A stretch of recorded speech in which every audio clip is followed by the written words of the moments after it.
malam Ibu-Ibu. Marilah kita memulai ibadah misa. Hari ini kita mengadakan kebaktian Hari Doa Sedunia. Kita angkat pujian, kami bawa korban pujian.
Semoga Tuhan memberi Anda kedamaian untuk memiliki hubungan yang damai dengan Tuhan dan dengan satu sama lain.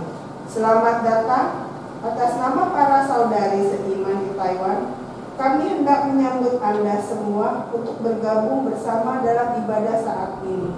Saudara dan saudari terkasih, melalui perayaan ini kita hendak berbagi pengalaman dan menyaksikan kasih karunia dan karya agung Tuhan yang luar biasa. Kita akan lagi pujian satukan hati kami. Saat bergandengan tangan kita berdiri bergandengan tangan. Kita berdiri deh.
Terpujilah Tuhan, kita mengucap syukur karena Tuhan atas semua berkat yang diberikannya kepada Taiwan.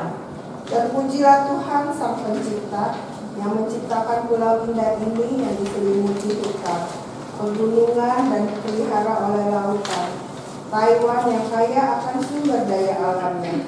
Terpujilah nama Tuhan, kiranya kemuliaan-Mu menyertai kami. Lebih dari 100 tahun yang lalu, para misionaris yang datang ke Taiwan menyebarkan kabar baik. Banyak orang mendengar Injil dan menerima kasih karunia keselamatan. Biarlah nama Tuhan dipuji, kiranya kemuliaan-Mu menyertai kami. Sejak abad ke-16, Taiwan telah dijajah oleh berbagai kekuatan asing dan mengalami konflik etnis, budaya, sosial, dan politik, dan integrasi. Dengan rahmat Tuhan, orang-orang di pulau ini dapat hidup damai. Taiwan menunjukkan keramahan yang besar dan bersedia membantu dan menjadi berkat bagi sesama. Allah yang dalam hati, kami berterima kasih dan memuji Engkau, kiranya kemuliaan-Mu menyertai kami. Kita angkat pujian berkat kemurahan-Mu.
Yang menyebabkan polusi dan kepunahan berbagai spesies. Ya Tuhan, kasihilah kami. Ya Tuhan, kami egois dan tinggi hati. Kami telah mengabaikan martabat hidup manusia. Kami juga mengabaikan kebutuhan minoritas, migran dan imigran. Kami mendengar jeritan dari alam, wanita, anak-anak, dan orang muda. Tetapi kami belum cukup berbuat untuk menanggapi rahmat yang kami terima. Tindakan kami ini telah menyebabkan banyak orang tertindas dan menderita. Ya Tuhan, kasihilah kami. Ya Allah, Engkau setia dan benar. Kiranya Engkau berkenan mengampuni kami, membersihkan dosa-dosa kami, dan membantu kami hidup dalam terang.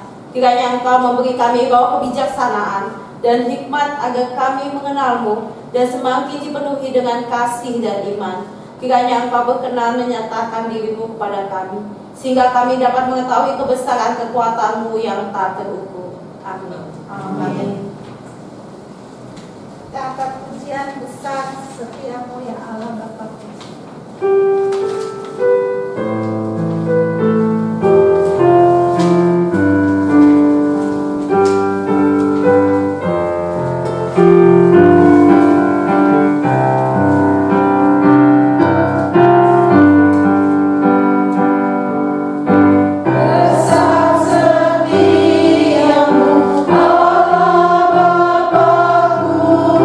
Bersama kasih-Mu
yang menyebabkan bagaimana akan konflik dan integrasi etnis, budaya, sosial, dan politik. Seniman Owen Hayo menggunakan beberapa motif yang menonjolkan fitur-fitur paling terkenal di Taiwan untuk mengungkapkan bagaimana iman Kristiani membawa perdamaian dan visi baru ke Taiwan. Para perempuan dalam lukisan sedang duduk di tepi sungai, berdoa dalam hati dan melihat ke dalam kegelapan. Terlepas dari ketidakpastian jalan di depan, mereka tahu bahwa keselamatan oleh Kristus telah datang. Ada 2 spesies yang terancam punah, burung pegar mikado dan biak sendok berwujud hitam. Yang keduanya memiliki arti unik bagi masyarakat Taiwan. Burung pegar mikado endemik di daerah pegunungan Taiwan dan biasanya dianggap sebagai salah satu burung nasional Taiwan. Ibis sendok berwajah hitam bermigrasi ribuan mil setiap tahun untuk menghabiskan musim dingin di Taiwan. Kekasan mereka melambangkan ciri khas orang Taiwan, keyakinan dan ketekunan dalam menghadapi saat-saat sulit. Rerumputan hijau dan anggrek Palaeognopsis atau kupu-kupu menonjol dengan latar belakang gelap. Mereka adalah kebanggaan Taiwan yang terkenal di dunia sebagai kerajaan anggrek. Dalam beberapa dekade terakhir, ekspor anggrek Taiwan telah meningkat dan anggrek kupu-kupu sering ditampilkan dalam kompetisi internasional. Pulau cantik ini dikenal dengan sumber daya alamnya yang kaya. Rumput hijau melambangkan rakyat Taiwan yang sederhana, percaya diri, dan kuat di dalam pemeliharaan Tuhan. Hui Wen Hisayo lahir di Tainan, Taiwan pada tahun 1993 pada tahun 2017. Ia menerima gelar sarjana dalam desain komunikasi visual di Universitas Kunshan di Tainan. Dia saat ini sedang mengejar gelar Master di Intermediate Art Therapy atau Intermediate Push Therapy di MHS Medical School di Hamburg, Jerman. Sejak saya masih muda, saya telah menghadiri gereja Presbyterian bersama ibu dan saudara laki-laki saya, akrab dengan firman Tuhan, dan mendalami liturgi telah membentuk dan memperkuat iman saya. Gereja Presbyterian di Taiwan secara mengadakan kebaktian secara tradisional dalam bahasa Taiwan atau Taiki, yang menunjukkan pentingnya melestarikan bahasa. Meskipun anak muda saat ini umumnya berbicara bahasa Mandarin, saya menghargai bahwa iman saya telah dipupuk dengan mengkomunikasikannya dalam bahasa Taiwan. Sebagai perempuan, saya ingin mengeksplorasi identitas perempuan melalui karya seni saya. Subjek seni saya selalu menggambarkan hubungan ibu, wanita, dan manusia.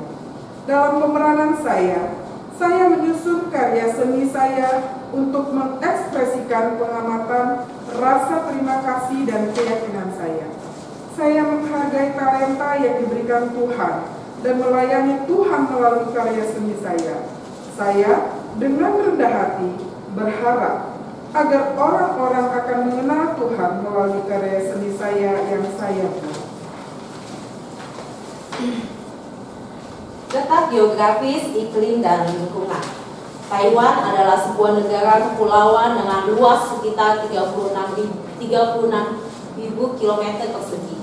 Terletak di wilayah Pasifik Barat dan di tengah busur Pulau Asia Timur dan Tenggara. Terdiri dari pulau utama dan banyak pulau lepas pantai, termasuk Kepulauan Penghu, Kinmen, Matsu Island, dan lebih dari 100 pulau dan seklis lainnya. Pulau utama berada di antara Jepang dan Filipina dengan garis dengan garis balik utara melintas bagian selatannya, membentang dengan utara ke selatan, sejajar dengan batas konvergen lempeng Eurasia dan lempeng laut Filipina. 2/3 daratan pulau utama adalah hutan pegunungan. Gunung tertinggi di Taiwan, Yushan, juga dikenal sebagai Gunung Giok, mendekati ketinggian 4.000 meter dan merupakan puncak tertinggi di Asia Timur Laut. Sepertiga bagian barat daratan pulau ini terdiri dari daratan, cekungan, perbukitan, dan daratan tinggi, dan merupakan rumah bagi lebih dari 20 juta orang. Ibu kotanya, kota Taipei, terletak di Taiwan Utara, sementara kota-kota besar lainnya terbentang di pesisir barat.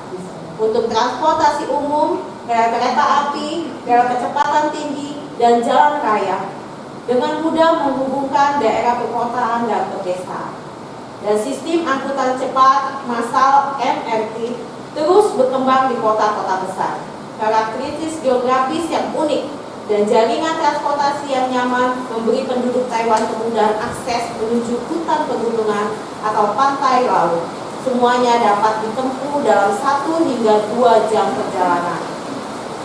Ada 9 taman nasional di Taiwan, di antaranya Taman Nasional Taroko yang menarik sebagian besar wisatawan dengan pemandangan alam yang indah, serta Taman Nasional Laut Penghu Selatan dan Taman Nasional Atol Dongsa yang menjaga kelestarian pesisir dan sumber daya laut yang berharga.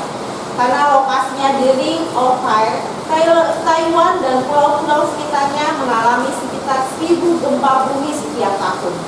Syukurlah jarang menyebabkan bencana yang serius. Selama seabad terakhir, hanya 12 gempa bumi yang mencapai kekuatan 6,2 skala Richter. Sebuah gempa besar berkekuatan 7,3 terjadi pada tanggal 21 September 1999. Di Taiwan Tengah juga dikenal sebagai gempa 921 dan merupakan bencana paling dahsyat dalam sejarah baru-baru ini, dan lebih dari 13.000 korban jiwa dan orang hilang. Sejak itu, pemerintah memusatkan perhatian dan peringatan darurat, pelatihan pencegahan bencana gempa, spesifikasi bangunan seismik, dan konversi tanah dan air, sehingga masyarakat di Taiwan dapat hidup berdampingan dengan alam. Selain menyebabkan kerusakan, gempa bumi di Taiwan juga membawa sumber daya bawah tanah yang berharga, yaitu air tanah yang dipanaskan secara geotermal. Mata air panas dan dingin yang mengandung kadar mineral berada dapat ditemukan di seluruh negeri, bahkan di sungai dan lautan. Taiwan terletak di tempat pertemuan muson tropis dan muson subtropis. Suhu di musim panas dari Mei hingga Oktober bisa mencapai 38 derajat Celcius. Ada banyak curah hujan yang dibawa oleh topan, tetapi karena pembangunan yang berlebihan, tanah longsor sering terjadi di daerah pegunungan tertentu dan menyebabkan kerusakan besar. Selama musim dingin, dari Desember hingga Februari, negara ini biasanya rawan kekeringan, sementara suhu bisa turun di bawah 10 derajat Celcius. Iklim juga berbeda dari daratan hingga pegunungan tinggi, mulai dari zona kering, zona subtropis, zona sehingga zona sedang hingga zona dingin. Namun suhu tahunan rata-rata telah meningkat setiap tahun karena pemanasan global. Geografi pulau yang unik dan kondisi iklim telah menghasilkan keanekaragaman spesies hewan dan tumbuhan yang cukup besar, menyebab berbagai jenis pohon dari berdaun lebar hingga berdaun jauh, juga didasarkan pada kondisi iklim yang berbeda. Hutan menampung lebih dari 250.000 spesies yang merupakan 3,8% dari semua spesies di dunia. Selain itu, Taiwan memiliki proporsi spesies endemik yang tinggi, dengan 64% mamalia dan 13% spesies unggas. Misalnya beruang hitam Taiwan, seros Taiwan, kucing macan tutul, barbet palmos, burung pegar biru Taiwan, burung pegar mikado, murai biru Taiwan, salmon yang terkurang daratan palmos, kupu-kupu ekor burung layang-layang Taiwan, lili formosa, Pleiwan Taiwan, dan sandal wanita Pangmo semuanya endemik spesies yang ditemukan di Taiwan. Sayangnya, beberapa terdaftar sebagai spesies yang terancam punah. Penduduk dengan perkiraan populasi 23,6 juta orang, Taiwan adalah negara multi etnis berpenduduk padat dengan mayoritas penduduknya terdiri dari keturunan imigran dari Tiongkok selama dinasti Ming dan Qing. Sebelum masuknya imigran, Taiwan adalah rumah bagi orang Austronesia. Orang-orang Austronesia yang telah tinggal di pulau itu setidaknya selama 6.000 tahun. Umumnya dikategorikan menjadi dua kelompok, penduduk asli daratan dan penduduk asli yang diakui secara resmi. Karena penjajahan, penduduk asli daratan yang awalnya tinggal di Taiwan Utara dan Barat telah berasimilasi selama bertahun-tahun. Meskipun telah banyak upaya yang dilakukan secara 3 dekade terakhir untuk menghidupkan kembali bahasa dan budaya masyarakat adat dataran rendah, terbukti sulit untuk mendapatkan kembali apa yang telah hilang. Ke-16 kelompok adat yang diakui secara resmi yang masih mempertahankan bahasa dan budayanya berjumlah sekitar 570.000 orang atau 2% dari populasi umum. Kelompok pribumi terbesar dengan sekitar 220.000 orang adalah Amis, sedangkan populasi yang sangat kecil yaitu 356 orang yang menjadikan Kanavanaku sebagai yang terkecil. Sama seperti masyarakat adat dataran rendah, masyarakat adat yang diakui secara resmi juga sangat membutuhkan kelestarian bahasa dan budayanya. Orang-orang Minang dan Hakka yang berimigrasi dari daerah pesisir tenggara Kekaisaran Qing besar pada abad ke-17 merupakan mayoritas penduduk di Taiwan. Apabila ada juga yang berimigrasi dari daerah Cina setelah Perang Dunia II. Akibat pergeseran struktur keluarga sejak tahun 1990-an, banyak pria Taiwan memilih menikahi wanita dari negara lain.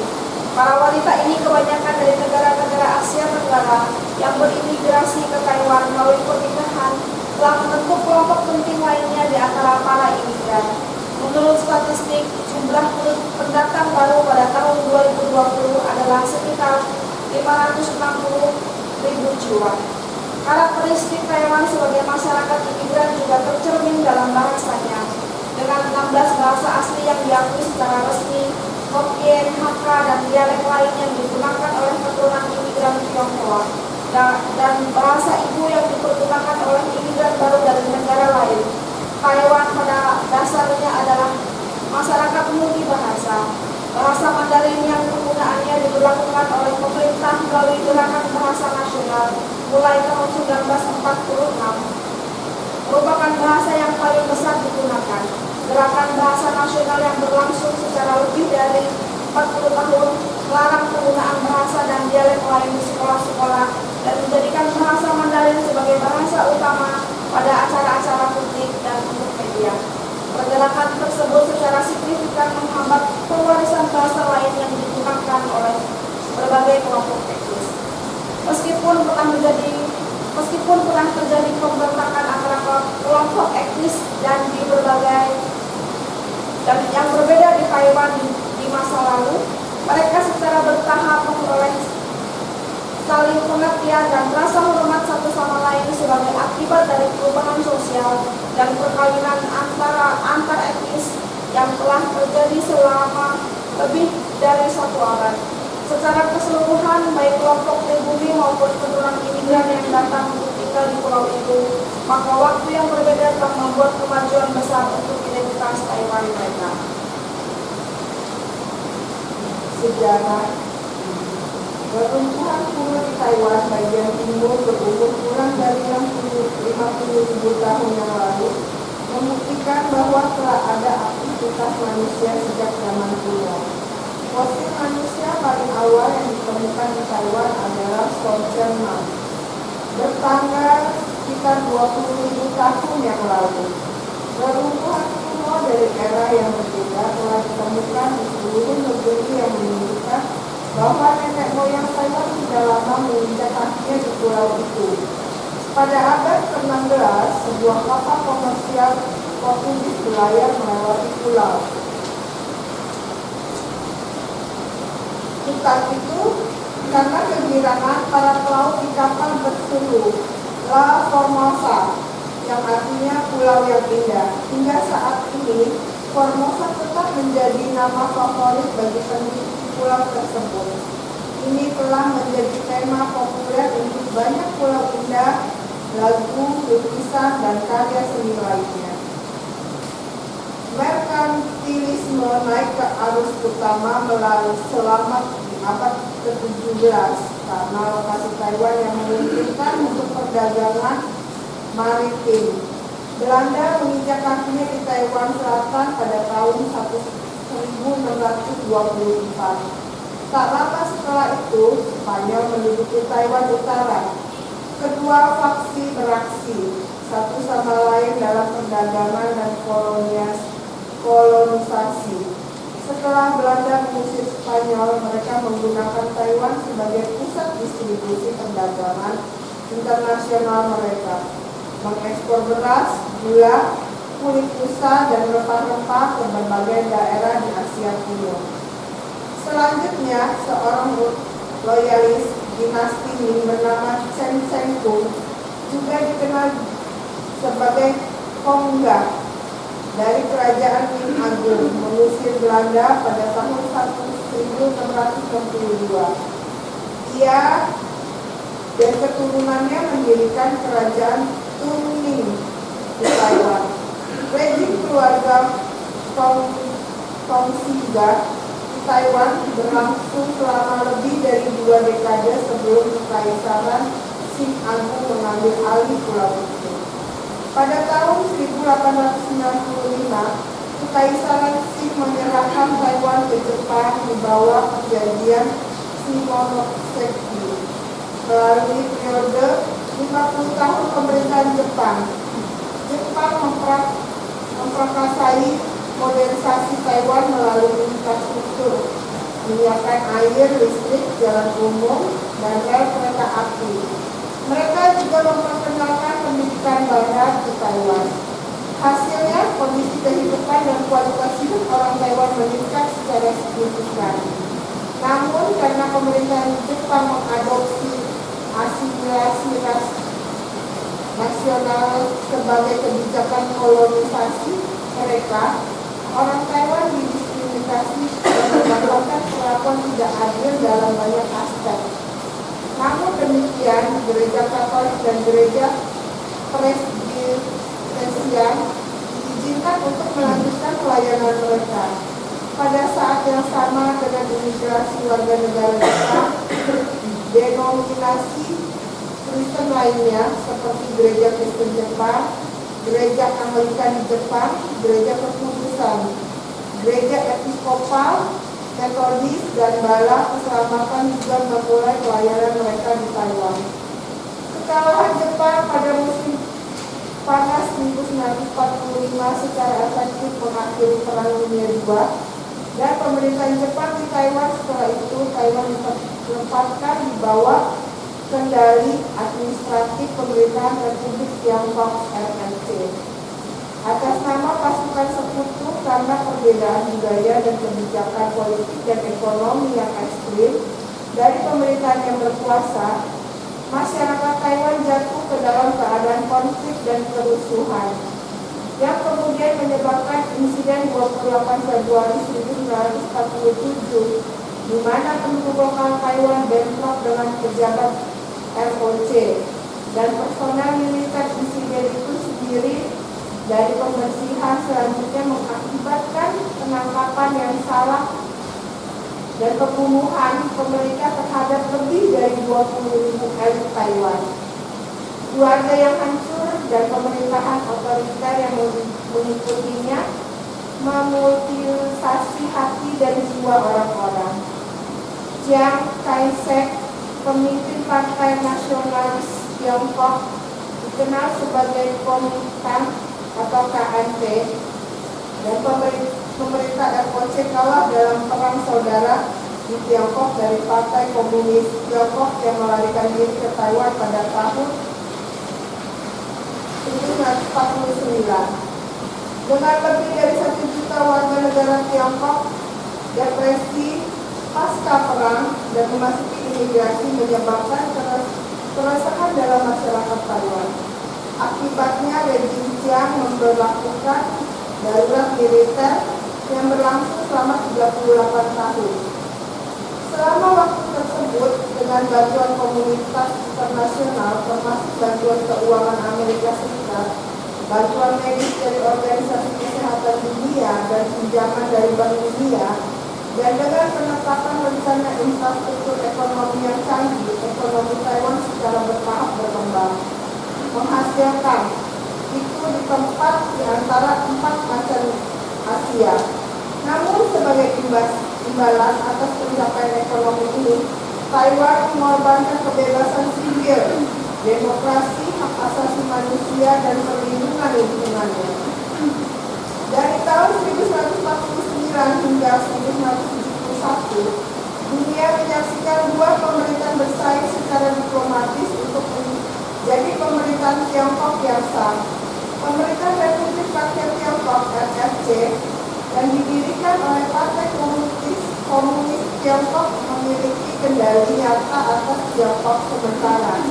Pemerintahan Republik Tiongkok mengendalikan dan memerintah Taiwan. Namun pada tahun 1971, Perserikatan Bangsa-Bangsa secara resmi mengakui bahwa Republik Rakyat Tiongkok sebagai satu-satunya perwakilan resmi Tiongkok di Perserikatan Bangsa-Bangsa. Karena pengakuan ini, pemerintah ROC kehilangan kursinya di Perserikatan Bangsa-Bangsa. Sejak itu, pemerintah ROC secara tidak resmi disebut sebagai pemerintahan Taiwan. Sejak pengusiran pemerintah Taiwan dari PBB, Chiang yang menerapkan strategi diplomatik sewenang-wenang yang menyebabkan Taiwan kehilangan banyak sekutu diplomatik. Selama bertahun-tahun, sebagian besar sekutu Taiwan yang tersisa memutuskan hubungan diplomatik mereka dengan Taiwan. Setelah menyerahkan pada tekanan dari RRC dan menjalin hubungan dengannya, meninggalkan Taiwan sebagai yatim piatu internasional pada tahun 2021, hanya 15 negara di dunia yang mempertahankan hubungan diplomatiknya dengan pemerintahan Taiwan.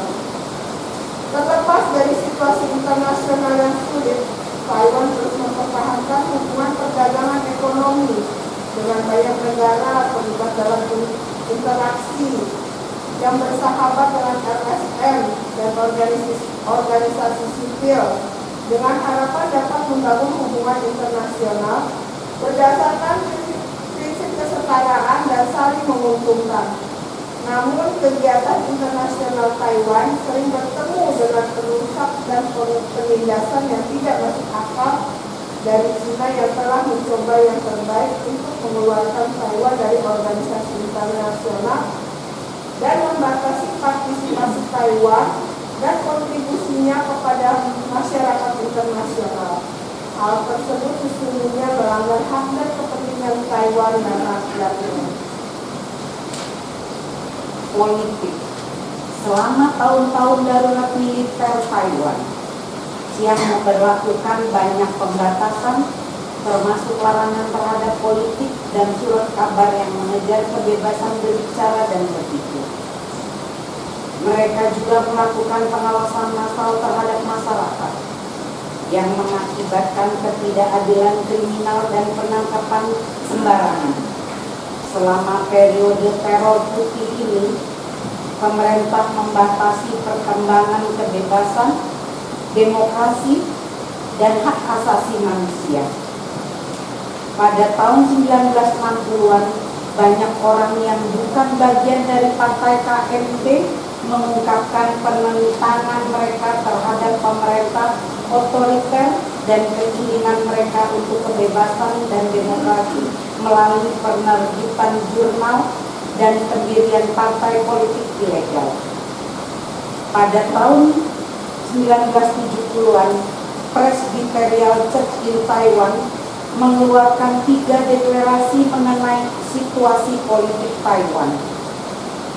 Pada para penandatanganan ketiga deklarasi ini, semuanya telah menyiapkan wasiat untuk mengantisipasi kehilangan nyawa mereka karena tindakan mereka. Melalui upaya tak kenal takut para aktivis anti KMT untuk memperjuangkan kebebasan, demokrasi, dan hak asasi manusia, pemerintah Taiwan akhirnya mencabut darurat militer pada tahun 1987 dan bergerak menuju kebebasan dan demokrasi sejati. Amandemen konstitusi pada tahun 1991 akhirnya mengakhiri pemerintahan otoriter KMT yang tidak sah. Pada tahun 1996, Taiwan mengadakan pemilihan presiden pertama dengan Lee Teng-hui yang lahir dan besar di Taiwan sebagai presiden terpilih pertama. Pada tahun 2000, setelah kandidat presiden dari partai oposisi terbesar, Partai Progresif Demokratik, memenangkan pemilihan Taiwan, mengamati transisi kekuasaan politik pertama secara damai yang semakin mematangkan demokrasi Taiwan. Hasil pemilihan ini juga yang mendorong KMT menjadi partai oposisi setelah lebih dari 50 tahun berkuasa. Pada tahun 2016, Tae Ik-wen, seorang calon perempuan juga dari DPP, terpilih sebagai presiden. Sebagai presiden wanita pertama di Taiwan, ia mulai bekerja untuk memperdaya wanita sambil berharap kesuksesan sebagai presiden tidak hanya ditentukan oleh jenis kelaminnya. Pemerintah Presiden Taisai mendapatkan persetujuan rakyat melalui pemilihan yang sukses pada tahun 2020. Di tengah pandemi COVID-19, dia memimpin timnya dalam memerangi virus dengan sukses besar dan menyumbang pasukan medis ke banyak negara yang membutuhkan. Kunci kemajuan demokrasi di Taiwan adalah partisipasi masyarakat. Pada tahun 1978, tindakan aktivis anti-KMT yang menyerukan kebebasan, demokrasi, dan pencabutan larangan partai politik dan darurat militer menyebabkan penindasan dengan kekerasan, penangkapan massal, pengadilan militer terhadap warga sipil. Dikenal sebagai peristiwa Kaesung. Peristiwa ini membangkitkan kesadaran dan perhatian masyarakat terhadap partisipasi politik. Pada tahun 1990, gerakan mahasiswa Willy, gerakan mahasiswa pertama di bawah rejim KMT yang menyerukan reformasi komprehensif pemerintah, menyebabkan Taiwan secara bertahap meninggalkan pemerintah otoriter KMT dan memasuki demokratisasi. Sejak saat itu, untuk menentang kebijaksanaan yang tidak adil, masyarakat melakukan aksi melalui gerakan sosial seperti gerakan pembetulan adat, pemilikan tanah, gerakan buruh, gerakan kesetaraan gender, gerakan lingkungan hidup, dan legalisasi pernikahan sesama jenis. Pada tahun 2024, Taiwan mengadakan referendum pertamanya. Pada tahun 2014, beberapa mahasiswa, organisasi sipil yang berani menduduki ruang pertemuan badan legislatif untuk memprotes upaya pemerintah untuk menandatangani perjanjian perdagangan dengan Cina yang akan melanggar kedaulatan Taiwan. Kepedulian generasi muda terhadap urusan publik telah menjadi kekuatan penting dalam kemajuan demokrasi Taiwan dalam beberapa tahun terakhir. Pemilihan wali kota pertama tahun 2020 lebih lanjut mengingatkan mereka yang berkuasa bahwa rakyat adalah penguasa negara yang sebenarnya dan memiliki hak untuk mencopot gubernur yang tidak layak untuk posisinya. Dengan advokasi dan promosi kelompok sipil, pemerintah semakin fokus pada hak asasi manusia, termasuk hak atas kebebasan, kebebasan berbicara, kebebasan untuk berpartisipasi dalam politik, kesetaraan gender, kebebasan beragama, hak adat, persamaan pernikahan, dan peradilan keadilan. Baru-baru ini, pemerintah membentuk badan-badan khusus seperti Komisi Keadilan Transisi dan Komisi Nasional Hak Asasi Manusia untuk melindungi hak asasi manusia, menghapus simbol otorianisme, melestarikan situs sejarah ketidakadilan, dan mengembalikan kebenaran sejarah dengan cara dapat melahirkan rekonsiliasi dalam masyarakat Taiwan. Ekonomi. Industri jasa memiliki porsi terbesar tenaga kerja Taiwan. Pada tahun 2020, PDB Taiwan bernilai lebih dari 6.690 miliar dolar Amerika dengan pendapatan per kapita rata-rata 24.471 dolar Amerika. Mata uang Taiwan adalah dolar Taiwan baru. Sekitar 90% pasokan energi dan bahan mentahnya bergantung pada impor massal. Sementara bagian peralatan listrik yang berbeda merupakan produk ekspor utamanya. Industri teknologi tinggi termasuk teknologi inti seperti wafer, foundry, integrated circuits, Internet of Things, dan artificial intelligence. Taiwan dianggap sebagai aglomerasi ekonomi dengan 7 kawasan industri utama di seluruh negeri. Produk pertaniannya terutama terdiri dari bunga, buah-buahan, pertanian organik, dan produk lain dari pertanian berkualitas. Tenaga kerja Taiwan sangat bergantung pada pekerja migran yang sebagian berasal dari negara-negara Asia Tenggara seperti Thailand dan Indonesia, dan berkontribusi pada manufaktur, perikanan lepas pantai, dan industri perawatan rumah.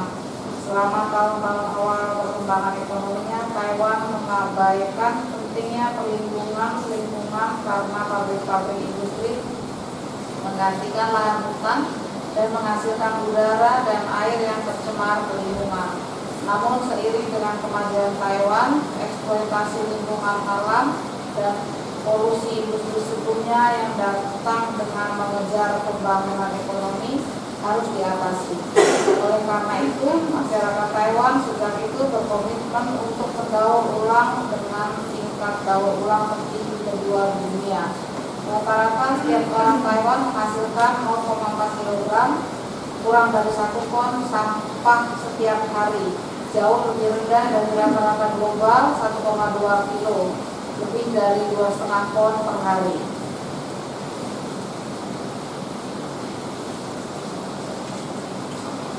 Agama.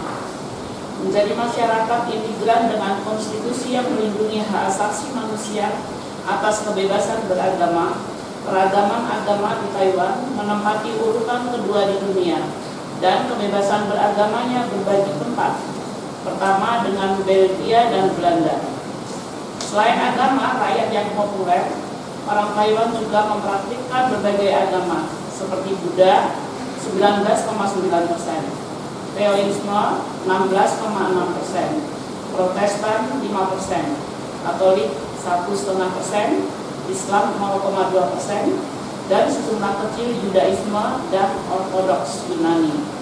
Meskipun beragam agama, semua agama hidup berdampingan secara harmonis dengan konflik yang sangat sedikit.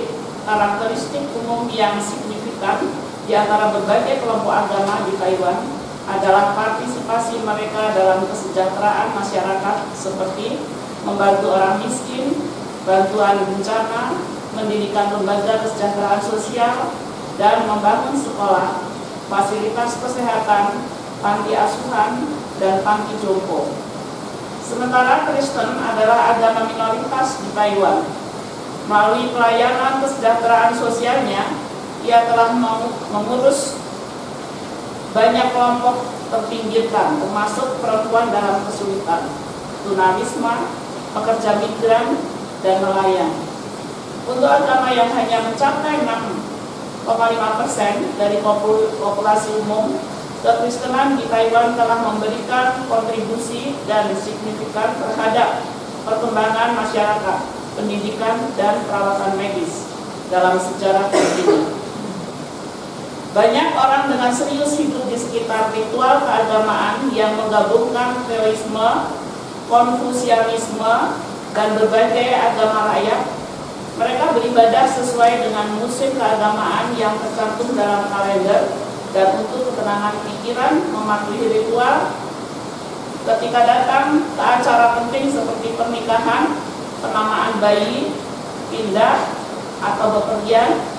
Selain itu, ritual pemberkatan juga merupakan kekuatan penting yang menyatukan orang, misalnya ziarah Matsu atau Dewi Laut, tahunan yang menarik lebih dari 1 juta orang percaya, dan festival hantu yang menghormati arwah orang yang meninggal merupakan pusat kehidupan spiritual banyak orang.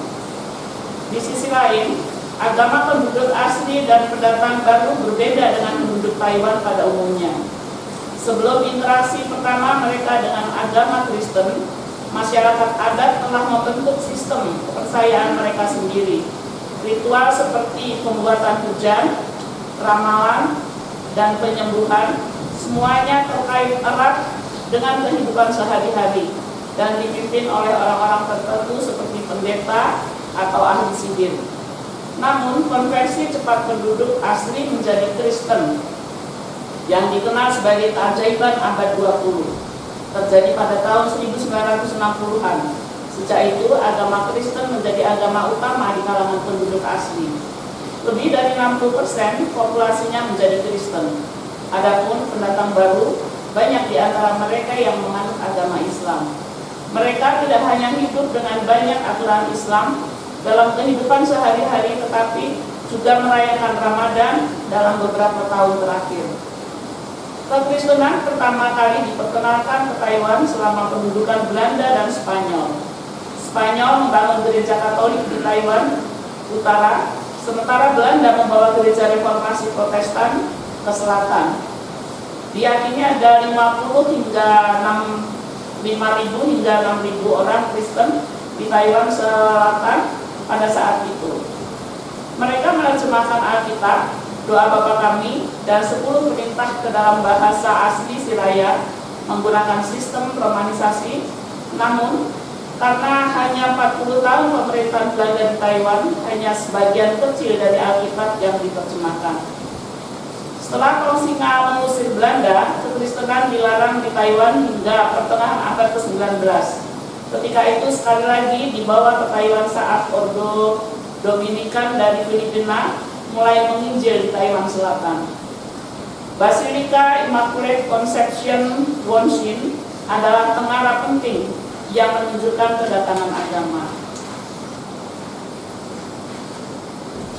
agama Katolik di Taiwan. Sementara itu, misi Presbyterian Inggris dan misi Presbyterian Kanada juga mengutus misionaris yang masing-masing memulai pelayanan mereka di Taiwan Selatan dan Utara.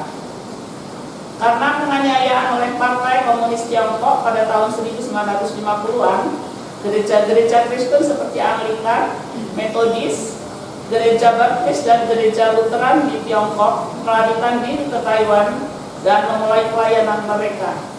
Selama tahun 1960-an, Gereja Presbyterian di Taiwan memprakarsai gerakan penggandaan yang bertujuan untuk menggandakan jumlah orang percaya dalam 1 dekade. Dengan akar sejarahnya di pulau itu, gerakan ini berhasil karena banyak gereja didirikan baik di daerah perkotaan maupun pedesaan. Gerakan karismatik bangkit dari tahun 1980 hingga 1990-an dengan banyak dominasi baru bermunculan. Interaksi di antara dominasi semakin meningkat dan aktif. mengarah pada pembentukan Dewan Gereja Nasional di Taiwan atau NCCT pada tahun 1963. Dengan beberapa subkelompok termasuk subkelompok wanita, NCCT membantu memelihara persekutuan di antara gereja-gereja Kristen dan organisasi terkait. Dengan bergabungnya gereja Katolik dengan NCCT pada tahun 1967, Taiwan menjadi salah satu dari sedikit negara yang memasukkan gereja Katolik ke dalam organisasi ekumenis di tingkat nasional. Sementara setiap dominasi mengambil posisi yang berbeda dalam berbagai isu. Sebuah dominasi hidup berdampingan secara harmonis dan terus menjalankan pelayanan masing-masing. Budaya. Tiga hari libur terpenting di Taiwan adalah Festival Musim Semi, Festival Perahu Naga, dan Festival Bulan. Festival musim semi umumnya dikenal sebagai Tahun Baru Imlek ketika orang memiliki waktu libur kurang lebih 1 minggu. Keluarga berkumpul di malam Tahun Baru Imlek untuk menikmati pesta, mengucapkan selamat tinggal pada tahun yang lama, dan menyambut yang baru. Pada hari Tahun Baru Imlek, orang mengunjungi kerabat dan teman dan saling memberi selamat karena telah melewati 1 tahun lagi. Orang tua membagikan amplop merah dengan uang yang dilampirkan kepada yang muda sebagai bentuk berkah. Hari kedua tahun baru adalah yang paling penting bagi seorang wanita yang sudah menikah karena itu adalah hari ketika dia dan suami serta anak-anaknya kembali ke keluarga masa kecilnya untuk menghabiskan waktu bersama. Beberapa orang mengunjungi kuil selama festival musim semi yang meminta berkah ilahi, sementara umat Kristen menghadiri kebaktian Tahun Baru Imlek di gereja untuk bersyukur kepada Tuhan selama setahun terakhir dan berdoa untuk rahmat dan kedamaian di tahun yang akan datang. Untuk merayakan festival Perahu Naga, orang Taiwan biasanya akan memakan zongzi atau pangsit yang terbuat dari beras bakcang dan berkompetisi dalam lomba Perahu Naga. Di festival bulan, orang biasanya memakan kue bulan dan pomela sambil menikmati pemandangan bulan purnama yang cerah di pertengahan musim gugur. Secara umum, wanita Taiwan menjalani 30-40 hari kurungan pasca persalinan, dikenal sebagai duduk bulan setelah melahirkan. Secara periode ini, mereka menerima perawatan khusus dan nutrisi ekstra untuk mendapatkan kembali kekuatannya. Pada saat yang sama, mereka akan dianjurkan untuk mengikuti beberapa batasan. Misalnya, mereka harus menghindari keramas, mandi atau hanya mandi dengan spons, atau makan es krim agar kesehatan mereka tidak terganggu di kemudian hari. Namun, wanita modern tidak selalu mengikuti tradisi tersebut. Saat ini, perempuan bekerja memiliki jaminan tunjangan untuk kehamilan dan melahirkan, menurut undang-undang. Mereka diberi 8 minggu cuti melahirkan berbayar, sementara suami mereka diberi hari-hari tertentu cuti melahirkan berbayar. Kehidupan masyarakat adat di Taiwan tidak dapat dipisahkan dari alam, sehingga budaya suku unik yang sangat berbeda dari budaya arus utama telah dibudidayakan. Suku Bunun dan Atayal yang mencari nafkah di pegunungan, suku Amis yang tinggal di tepi perairan, dan suku Pulau Tao semuanya mengembangkan budaya berburu atau memancing yang sangat berbeda. Meskipun sangat dipengaruhi oleh perkembangan ekonomi, pergeseran gaya hidup dan budaya arus utama selama abad yang lalu, penduduk asli telah berusaha melestarikan budaya mereka dengan merayakan festival musiman, termasuk festival panen, festival Inholawan, festival Malzefeld, dan ritual kehidupan lainnya, seperti ritual Mangamangayau dan ritual Mapa Bos-Bos. Selain itu, fakta bahwa lebih dari 60% penduduk asli beragama Kristen membantu gereja-gereja di desa-desa suku menunjukkan gambaran unik tentang perpaduan budaya tradisional dengan iman Kristen. Dalam beberapa tahun terakhir, keragaman budaya penduduk asli juga menjadi elemen penting dalam memproyeksikan citra Taiwan ke dunia internasional. Penduduk Taiwan memiliki sifat yang hangat. Mereka sering saling menyapa dengan bertanya, "Kamu sudah makan atau belum?" Keramahan yang ramah juga menjadi salah satu mayoritas masyarakat Taiwan. Setiap kali ada pengunjung, tuan rumah menawari mereka segelas air atau secangkir teh. Jika pengunjung datang pada jam makan, mereka sering diundang untuk bergabung di meja meskipun hidangan yang disajikan sangat sederhana. Sementara semangat berbagi ini diwarisi oleh masyarakat agraris tempo dulu. Itu tentunya juga memenuhi ajaran Alkitab untuk menunjukkan keramah tamahan kepada orang asing. Ada pula budaya diet yang kaya dan beragam di Taiwan, dengan nasi sebagai makanan pokok.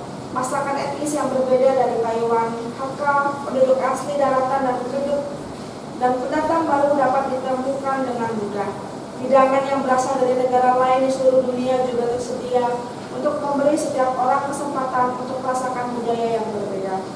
Pasar malam sangat populer di Taiwan, terutama karena Taiwan bisa dibilang tempat yang sangat aman. Di pasar malam, Anda dapat menemukan hampir semuanya, mulai dari makanan ringan yang disortir, makanan penutup beku, pakaian hingga kebutuhan sehari-hari. Dalam beberapa tahun terakhir, minuman yang dikenal sebagai bubble tea yang berasal dari Taiwan Tengah ini telah disukai banyak orang di seluruh dunia. Ini telah menjadi negara yang dikenal secara internasional.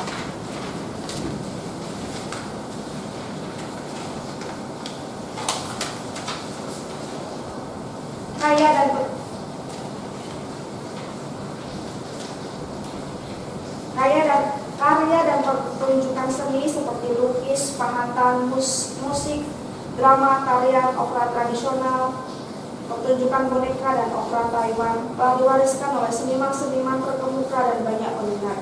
Masyarakat umum memiliki akses semudah ke pertunjukan ini melalui televisi, internet, dan pusat budaya setempat. Baru-baru ini opera Injil Taiwan dan pertunjukan boneka Injil telah menjadi saluran penginjilan. Orang-orang yang antusias menjaga kesehatan sering terlihat jogging atau berlatih tai chi atau guanjin, qigong atau olahraga 8 bagian di taman dekat rumah mereka. Tarian puji-pujian yang dikembangkan oleh umat Kristiani ini tidak hanya sebagai kegiatan fitness, tetapi juga merupakan cara untuk menarik orang kepada kekristenan. Karaoke adalah kegiatan rekreasi populer lainnya di antara orang-orang dari segala usia. Teh oolong Taiwan berkualitas tinggi dan sangat populer di kalangan masyarakat. Minum teh sambil menghabiskan waktu bersama keluarga dan teman dianggap kenikmatan yang luar biasa. Layanan medis dengan pertumbuhan ekonomi dan mempopulerkan pendidikan, masyarakat Taiwan semakin menghargai pentingnya perawatan kesehatan. Selama bertahun-tahun pengembangan perawatan medis canggih dan melatih pekerja perawatan medis profesional. Harapan hidup rata-rata penduduk Taiwan mencapai 80,7 tahun pada tahun 2018. Dengan pria berharap untuk hidup selama 77,5 tahun dan wanita 84 tahun. Asuransi Kesehatan Nasional didirikan pada tahun 1995. Kebijakan asuransi kesejahteraan mengamanatkan bahwa semua warga negara, termasuk warga negara asing yang memiliki izin kerja resmi, harus berpartisipasi tanpa memandang usia. Asuransi sosial swadaya gotong royong diversifikasi resiko sangat mengurangi beban keuangan bagi orang yang mencapai perawatan medis. Menghilangkan rasa takut terlilit hutang karena sakit, khususnya membebaskan biaya pengobatan bagi mereka yang menderita penyakit yang melemahkan seperti kanker, cacat fisik atau penyakit jiwa. Jaminan kesehatan nasional dan sistem kesehatan yang andal juga memberikan pertanggungan sebagian atau seluruhnya bagi masyarakat yang kurang mampu. Kanker tetap menjadi penyebab utama kematian di Taiwan. Kanker payudara menempati urutan pertama di antara wanita dan kanker serviks menempati urutan kedua. Karena campur tangan China dan pelanggaran partisipasi Taiwan dalam organisasi internasional, Taiwan telah lama dikeluarkan oleh WHO dan diisolasi dari sistem kesehatan masyarakat global. Selama pandemi COVID-19 pada tahun 2020, Taiwan menerapkan penerapan awal, kontrol pembatasan dan larangan ekspor pembukaan dan alokasi masker bedah dan donasi lebih dari puluhan juta masyarakat bedah ke negara-negara yang terpukul parah oleh COVID-19. Slogan Taiwan and Health dapatkan pengakuan dari banyak pemerintah asing. Melalui kerana kerja bilateral dan multilateral, Taiwan telah memerangi pandemi ini bersama komunitas internasional. Pendidikan. Taiwan mengadopsi pendidikan lokal barat modern pada pergantian abad ke-20 dan karenanya banyak talenta hebat di berbagai bidang wisata.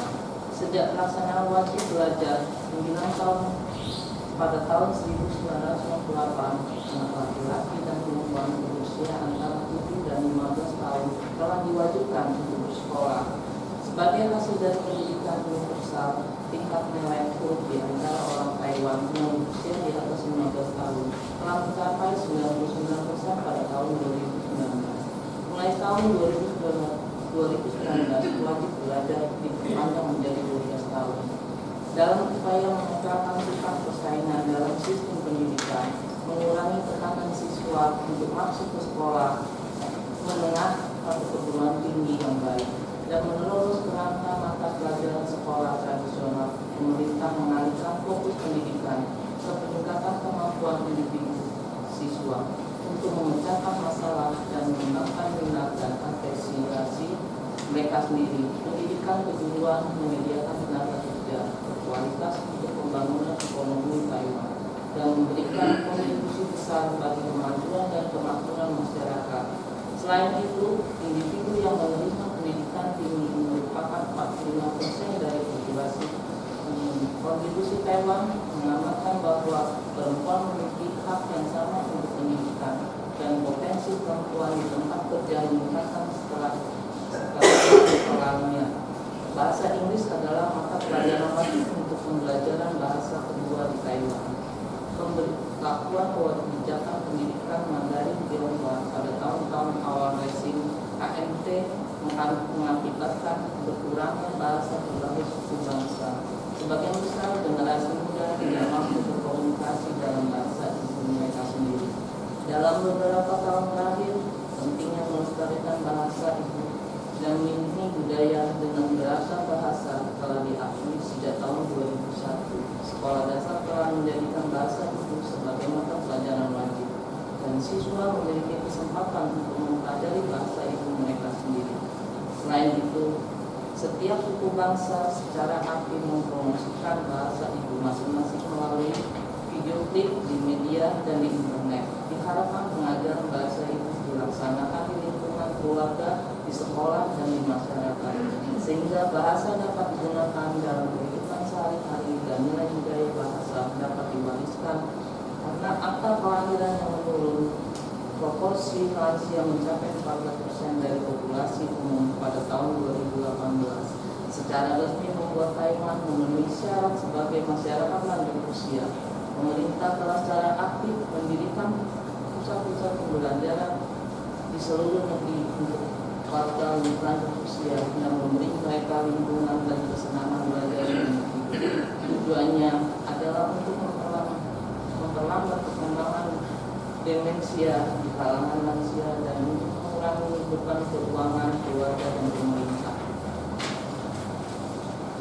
Perempuan di Taiwan. Dengan berkembangnya masyarakat sipil Taiwan yang dibangun di atas nilai-nilai demokrasi, kesetaraan dan kebebasan, perempuan Taiwan di abad tahun 2001 di abad ke-21 ini memiliki hak yang sama seperti laki-laki dalam politik, partisipasi ekonomi dan pendidikan. Di bawah masyarakat patriarki, arus utama pada tahun-tahun awal perempuan hanya dapat mencapai partisipasi dalam politik melalui jaminan kursi di kantor publik yang memberikan kesempatan terbatas. Namun dengan pencatutan dari kabinet di Taiwan dan advokasi feminis, proporsi perempuan yang berpartisipasi dalam politik telah melampaui kursi yang dijamin. Di bawah perlindungan kesetaraan gender, sistem jaminan yang diskriminatif normatif diubah menjadi prinsip proporsi gender pada tahun 1929 untuk mendorong lebih banyak perempuan mengambil bagian dalam politik. Dengan 42%, proporsi perempuan di legislatif adalah yang tertinggi di Asia. Selain itu, perempuan dengan bantuan para penelitian dan kelompok yang mengadopsi hak-hak perempuan juga telah memberikan kontribusi besar dalam revisi dan legislasi undang-undang yang relevan. Secara khusus, anak perempuan saat ini memiliki hak atas warisan dan perempuan dapat memutuskan apakah akan menggunakan nama belakang suami mereka setelah menikah. Selain itu, anak-anak juga memiliki kebebasan untuk memilih antara nama belakang ibu atau ayah sebagai milik mereka. Selain rasio perempuan pendidikan yang relatif proporsional dibandingkan laki-laki, perempuan di Taiwan juga berperan penting dalam pembangunan ekonomi. Selama tahun 1970-an, perempuan mengambil bagian dalam kegiatan ekonomi dengan berbagai cara, termasuk kerajinan tangan keluarga atau dikenal dengan pabrik tamu, dengan membawa keajaiban dalam pertumbuhan ekonomi. Tingkat ketenaga kerjaan perempuan pada tahun 2019 mencapai 64,6% melalui partisipasi dan advokasi perempuan yang mengelola.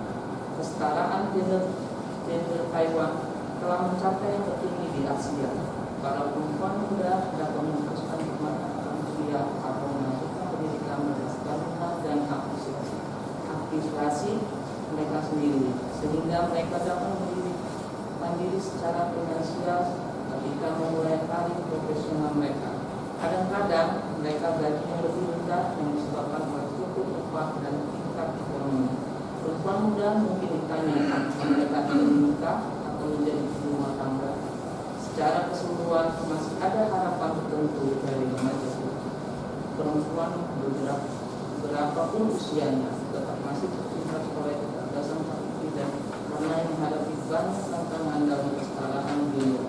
Pertama, partisipasi perempuan dalam politik masih dibatasi oleh patriarki dan politik partai. Kedua, pasar tenaga kerja terus mempraktikkan perbedaan upah berdasarkan gender. Meskipun lebih dari 60% wanita memiliki gelar sarjana atau pendidikan tinggi, 83% masih dipengaruhi oleh hierarki di tempat kerja dan terbatas dalam industri yang tidak membutuhkan keahlian atau kepemimpinan seperti jasa, produksi, keterampilan atau tenaga kerja. Sementara keluarga berpenghasilan dari brand telah menjadi norma sosial. Perempuan masih terikat harapan sosial dan harus hidup di bawah tekanan keluarga, membesarkan anak dan menghadapi tantangan dari tempat kerja mereka. Hal ini semakin menunjukkan bahwa konsep suami dan istri harus berbagi tanggung jawab rumah tangga masih belum matang dalam masyarakat Taiwan. Terakhir, meski tampak mandiri, banyak wanita Taiwan masih menderita siksaan kekerasan dalam rumah tangga, pelecehan atau penghinaan seksual, dan penyalahgunaan internet dan narkoba. Ini semua adalah indikator bahwa masyarakat Taiwan masih harus banyak memperbaiki kesetaraan gender. Perempuan Taiwan menikmati hak untuk memilih sejak tahun 1949 melalui upaya gerakan hak-hak perempuan pada tahun 1960. Masyarakat Taiwan memulai memahami dan mendukung kesetaraan gender dan melakukan undang-undang yang relevan. Pemerintah Taiwan meratifikasi konvensi penghapusan segala bentuk diskriminasi terhadap perempuan atau CEDAW pada tahun 2012 dan upayanya dalam menerapkan CEDAW telah mendapatkan pengakuan internasional. Di tengah praktik di gereja-gereja awal Taiwan, hampir tidak mungkin bagi perempuan untuk berkhotbah. Namun, melalui pendidikan, pembelajaran yang bertujuan selama bertahun-tahun, karena dorongan timbal balik di antara mereka sendiri. Bakat perempuan dalam berpikir, merencanakan, mengambil bagian dalam pengambilan keputusan, dan bahkan melaksanakan kebutuhan tersebut menjadi semakin terlihat. Kristen khususnya para wanita ya, meskipun mereka menghadapi tantangan, kesulitan, mereka terus berjuang. Mereka mengadakan persekutuan doa dan iman mereka bertumbuh. Bahkan setelah itu perkembangan sampai sekarang ini sudah terjadi ekumene. Gereja-gereja sepakat bersekutu dan ambil bagian di dalam pelayanan untuk memberitakan Injil. Dan itu juga tidak ketinggalan para wanita di Taiwan. Pada tahun 1935 yang kita sudah baca tadi, para wanita lah mereka yang memperakasai bagaimana mereka membentuk doa sedunia itu. Dan itu terus berjalan sampai sekarang. Itu perjuangan orang-orang Kristen, khususnya para wanita yang terus imannya itu bertumbuh. Dan perjuangan mereka itu tidak berhenti. Sampai sekarang wanita-wanita Kristen khususnya terus berjuang supaya mereka bisa mendapatkan hak di tengah-tengah masyarakat, di tengah-tengah negara itu, emansipasi wanita. Supaya mereka diberikan hak dalam pekerjaan dan juga di dalam pendidikan. Bahkan tadi kita sudah mendengar para wanita di Taiwan juga, mereka sudah diberikan hak yang sama dengan kaum pria untuk menjadi seorang hamba Tuhan, menyampaikan firman Tuhan. Dan banyak sekali kesempatan wanita di Taiwan pada saat ini. Karena itu, ibu-ibu sekalian, wanita-wanita di Taiwan, biarlah ini memotivasi kita supaya kita tetap menjaga iman kita, supaya iman kita itu tetap bertumbuh dan bertumbuh. Nah, iman kita bertumbuh itu bukan dengan kekuatan kita, tetapi Paulus katakan itu karena pekerjaan Roh Kudus. Roh Kudus itu menggerakkan setiap orang percaya, menggerakkan hati para wanita untuk dapat menjadi berkat. Yaitu tadi di sini mengasihi sesama, mengasihi orang-orang kudus. Dan biarlah melalui doa sedunia pada saat ini akan terus memotivasi kita betapa pentingnya di dalam kehidupan kita para wanita untuk terus membentuk persekutuan supaya iman kita semakin hari semakin bertumbuh dan kita boleh menjadi berkat bagi sesama seperti wanita-wanita yang di Taiwan.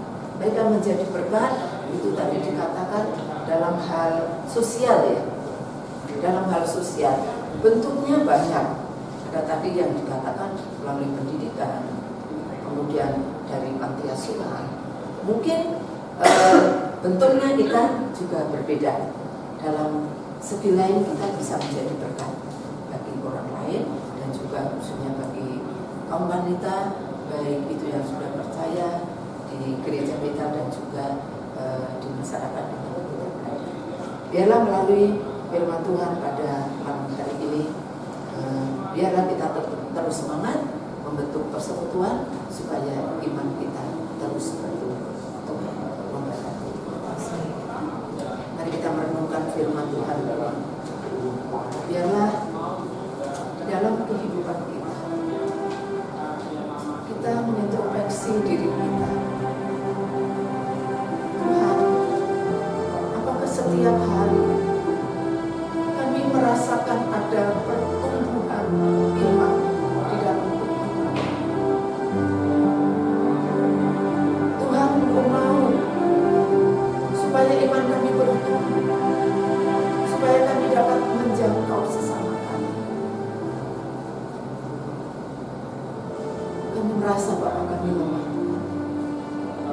Seringkali kami tidak menjadi berkat bagi orang, tetapi kami bersungguh kepada Tuhan. Roh Kudus menopang kami, sehingga kami boleh melihat, boleh merasakan betapa dalamnya kasih Tuhan, betapa tingginya kasih Tuhan di dalam kehidupan kami. Di saat-saat kami lemah, Engkau menopang kami.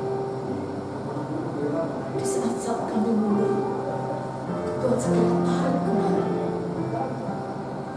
supaya kami kuat di dalam. Ampuni kami Tuhan Yesus.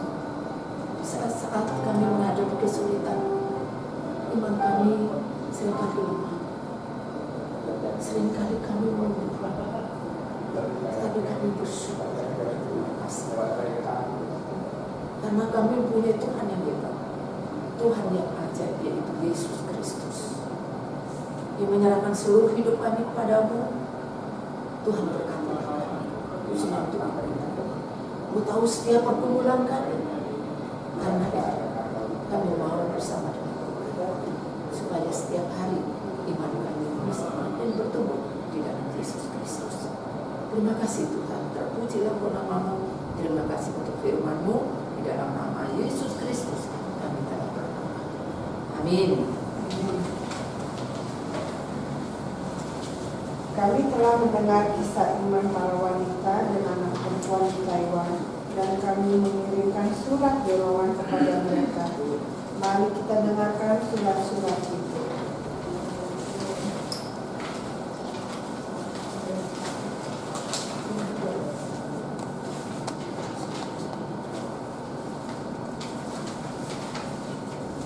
Saudari Paucu terkasih, terakhir kali saat kita bertemu di pertemuan itu, saya mendengar cerita Anda tentang pentingnya menjaga lingkungan. Kisah iman Anda mempengaruhi saya, dan sejak saat itu saya telah mengikuti jejak Anda.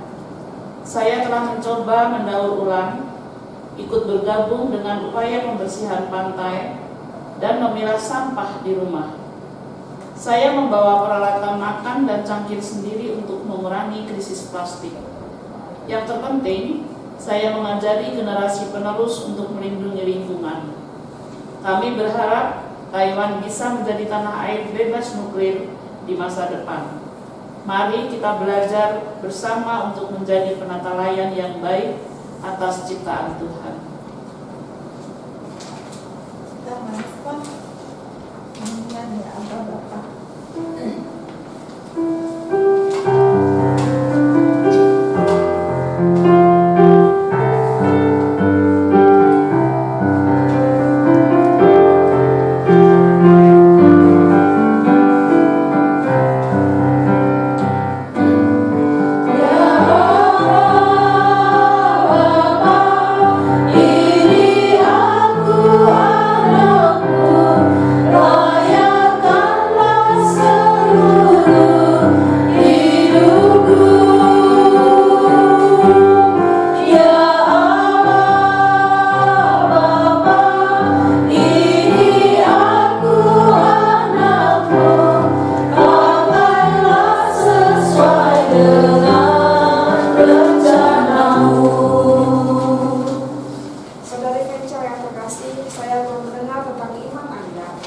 Anda seorang wanita pribumi yang parubaya, telah menjadi berkah yang luar biasa bagi para wanita dengan usia yang sama. Sebagai ibu rumah tangga, Anda telah mengabdikan diri untuk keluarga Anda selama beberapa dekade. Ketika Anda mencoba mencari pekerjaan untuk menghidupi keluarga, Anda mendapatkan tantangan di tempat kerja. Anda menghadapi diskriminasi karena usia Anda dan merasa tertekan untuk menerima aturan sosial terhadap perempuan. Anda merasa mengabaikan tanggung jawab mengurus rumah keluarga Anda, sementara mengurus keluarga adalah alasan Anda mencari pekerjaan. Menghadapi dilema, Anda mempercayai bimbingan Tuhan dan menemukan jalan untuk menghidupi keluarga Anda dengan mengajarkan tenun tradisional dan menjaga budaya suku Anda. Potensi dan kekuatan kreatif Anda jadi semakin berkembang. Kesaksian hidup Anda adalah berkat luar biasa yang mengilhami banyak saudari di luar sana.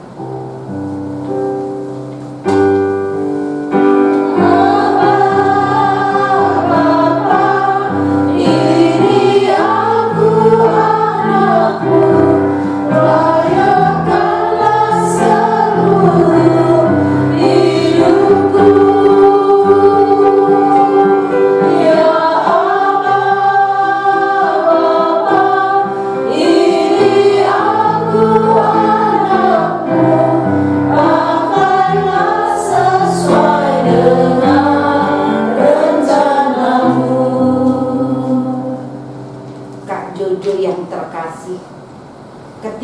masih muda, ayah Anda meminta Anda untuk mendapatkan pekerjaan, alih-alih membiarkan Anda melanjutkan pendidikan.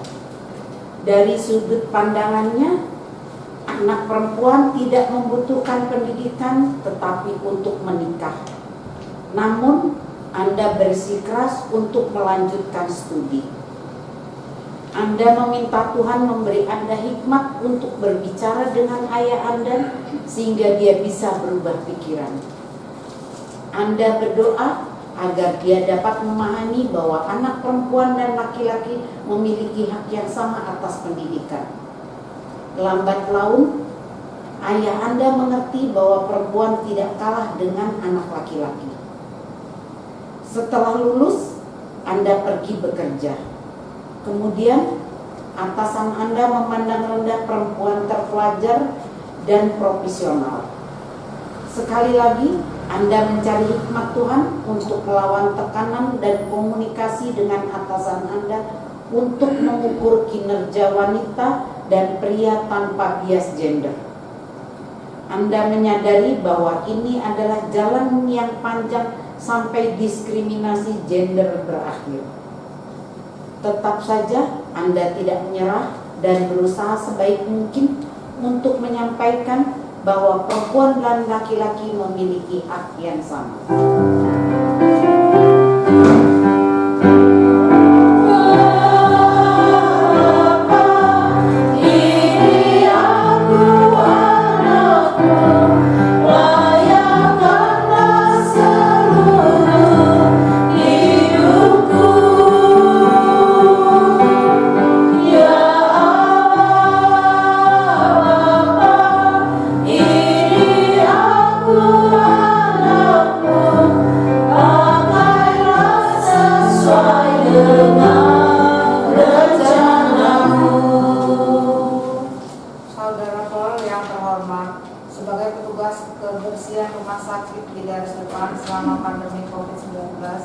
Anda mempertaruhkan nyawa untuk membersihkan dan mensanitasi kamar pasien di rumah sakit. Anda tidak dapat pulang setelah bekerja karena Anda tidak ingin mengambil resiko menulari ketiga anak Anda yang masih kecil.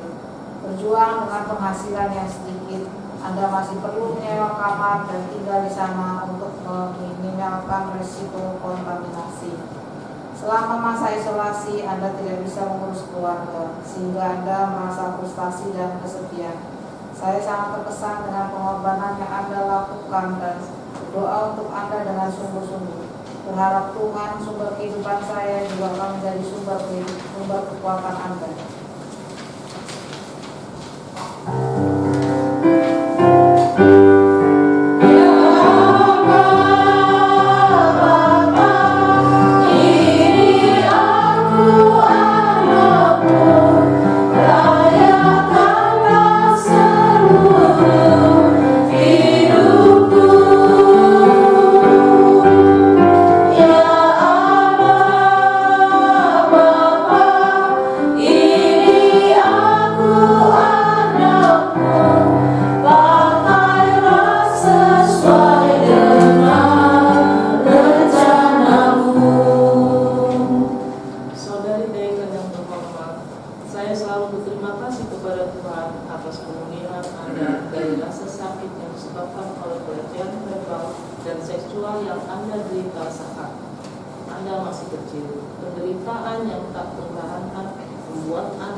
Kemudian seorang guru datang untuk menyelamatkan Anda ketika usia Anda 14 tahun. Anda mendapat dukungan dari pekerja sosial dan orang-orang yang peduli pada Anda. Melalui mereka, Anda mengalami kasih Tuhan dan menjadi pengikut Kristus. Meskipun mengalami derita masa lalu yang menyakitkan, Anda menolak untuk diam. Anda mengungkapkan kisah Anda dengan tulisan dan lukisan. Anda ingin mendorong para perempuan yang menderita kekerasan mental dan fisik untuk percaya kepada Juru Selamat kita, untuk menolak semua label negatif dan untuk menciptakan gambaran baru. Sekarang Anda adalah ibu dari 2 anak dan Anda telah menjadi dekat bagi mereka dan bagi banyak orang.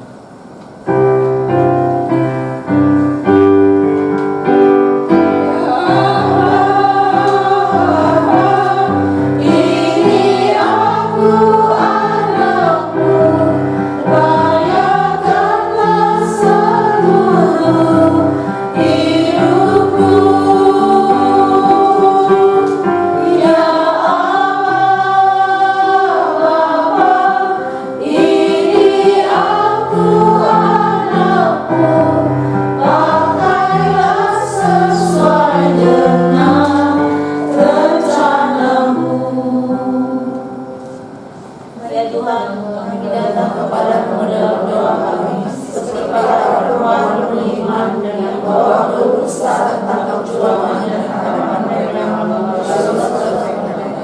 mereka tidak dikalahkan oleh kesulitan, tetapi diberikan oleh kerjasama daripadamu. Kami tidak sendirian, karena Engkau senantiasa mendengarkan kami. Menerima kasih atas segala bimbingan dan perlindunganmu. Saat kami dalam berlama yang dalam, kiranya kami bersedia dan menjadi saksi-saksi hidup. Amin. Hari doa sedunia adalah gerakan ekumenis yang dipimpin oleh kaum perempuan. Persembahan ini adalah bagian dari visi bersama kita untuk meningkatkan kehidupan bagi perempuan dan anak-anak di seluruh dunia.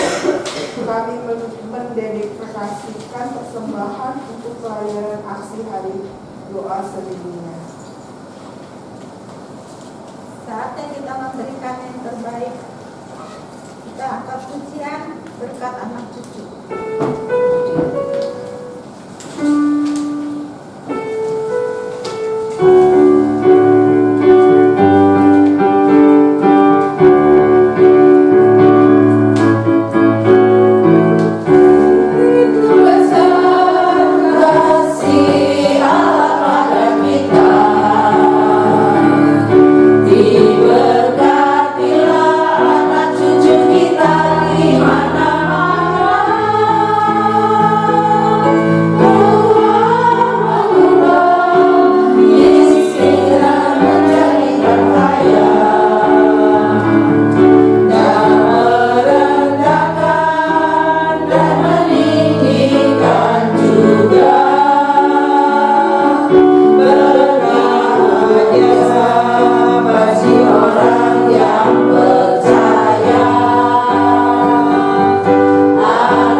Tuhan pencipta yang penuh kasih, kami bersyukur kepadamu karena telah mempercayakan sebuah dunia menakjubkan yang kaya akan sumber daya alam ini kepada kami. Namun kami mengabaikan tangisan dari bumi yang kami diami ini. Dan akibatnya kini kami harus berhadapan dengan berbagai masalah ekologis seperti polusi udara dan air, krisis pembuangan limbah, pemanfaatan lereng bukit dan yang berlebihan, perusakan habitat dan perubahan iklim. Ya Tuhan, sumber kehidupan, kiranya kebaikan-Mu memenuhi hati kami, membimbing kami untuk menjaga bumi ini. Allah yang penuh kasih, Engkau menciptakan kami menurut gambar-Mu sendiri dan telah memberkati kami. Engkau melihat bahwa itu baik adanya. Kami berdoa untuk perempuan dan anak perempuan yang membawa cinta dan keadilan ke dalam dunia. Roh Kudus, tolong beri kami hikmat untuk memperjuangkan mereka yang terpinggirkan dan tertindas, yang miskin dan yang tidak berdaya. Beri kami keberanian untuk berbicara untuk mereka yang menginspirasi para pemimpin untuk menciptakan tempat yang lebih aman bagi perempuan dan anak perempuan. Ya Tuhan, pandemi COVID-19 telah menjadi tantangan besar. Kami berdoa untuk mereka yang kehilangan orang yang mereka cintai, dan mereka yang tidak menemukan kelegaan atas penderitaan mereka. Ada begitu banyak korban daripada pandemi ini. Tuhan, pakailah kami untuk membantu dan membawa kenyamanan di dunia pasca pandemi COVID-19. Ya Tuhan, kami berterima kasih atas tuntunan-Mu yang begitu nyata selama wabah pandemi di tahun 2020. Ketika dalam keadaan yang sangat parah, Komisi HDS Negara Taiwan mempersiapkan ibadah yang kami rayakan kala di tahun 2023. Allah yang senantiasa peduli, kami berterima kasih karena telah membuat hari doa sedunia sebagai sarana bagi kami untuk membagi iman kami kepadamu. Kami bersyukur atas para perempuan yang bergabung dalam ADS di Taiwan dalam upaya mereka mengatasi perbedaan dan kesedihan mereka, mencari kesatuan melalui rahmat-Mu. Kiranya Engkau ya Tuhan membimbing kami menciptakan jalan menuju kesatuan di dalam Kristus. Kita bangkit berdiri, kita akan bersama-sama menaikkan doa Bapak kami, nanti doksologi, kemudian berkat nanti kita akan ucapkan bersama-sama. Kita berdoa. Bapa kami yang di surga, dikuduskanlah namamu, datanglah kerajaanmu, jadilah kehendakmu di bumi seperti di surga. Berilah kami pada hari ini makanan yang secukupnya, dan ampunilah kami atas kesalahan kami, seperti kami juga mengampuni orang yang salah kepada kami. Dan jangan bawa kami dalam pencobaan, tapi lepaskanlah kami dari yang jahat. Karena Engkau yang punya kerajaan, kuasa, dan kemuliaan sampai selama-lamanya. Amin.